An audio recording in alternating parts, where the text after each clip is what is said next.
অন্তর্বর্তী সরকারের বেসামরিক বিমান ও পর্যটন এবং ভূমি উপদেষ্টা AFM হাসান আরিফ মারা গেছেন। শুক্রবার বিকেল ৩টা ১০ মিনিটে রাজধানীর ঢাকার ল্যাব-8 হাসপাতালে হৃদরোগে আক্রান্ত হয়ে তিনি মারা যান।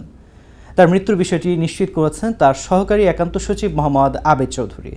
মৃত্যুকালে তার বয়স হয়েছিল ৮৩ বছর। পেশাগত জীবনে হাসান আরিফ একজন আইনজীবী ছিলেন। সাবেক অ্যাটর্নি জেনারেল এবং ফখরুদ্দিন আহমেদের নেতৃত্বে তত্ত্বাবধায়ক সরকার আইন, বিচার ও সংসদ বিষয়ক মন্ত্রণালয়, ভূমি এবং ধর্ম বিষয়ক মন্ত্রণালয়ের উপদেষ্টা হিসেবে দায়িত্ব পালন করেছেন। হাসান আরিফ ১৯৪১ সালে কলকাতায় জন্মগ্রহণ করেন। কলকাতার সেন্ট জেভিয়ার্স কলেজ থেকে মাধ্যমিক ও উচ্চ মাধ্যমিক সম্পন্ন করেন। এরপর স্নাতক এবং LLB ডিগ্রি সম্পন্ন করেন কলকাতা বিশ্ববিদ্যালয় থেকে।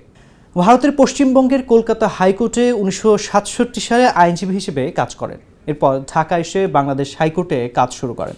হাসান আরিফ বিদেশি বিনিয়োগকারীদের পরামর্শ, নির্মাণ সালিশ, বাণিজ্যিক সালিশ, অর্থ ব্যাংকিং এবং সিকিউরিটিজ বিষয়ক, কর্পোরেট বাণিজ্যিক ও ট্যাক্সেশন বিষয়ক, সাংবিধানিক আইন বিষয়ক, পাবলিক আস্বাদন, আরবিট্রেশন এবং বিকল্প বিরোধ সমাধানের অন্যান্য পদ্ধতি নিয়ে কাজ করছেন। দীর্ঘদিন ধরে পারিবারিক অশান্তির মধ্যে ছিলেন তিনি। সাবেক পুত্রবধূ তার বিচ্ছেদ মামলা দায়ের সহ পাশবিকতার অভিযোগ আনেন তার বিরুদ্ধে।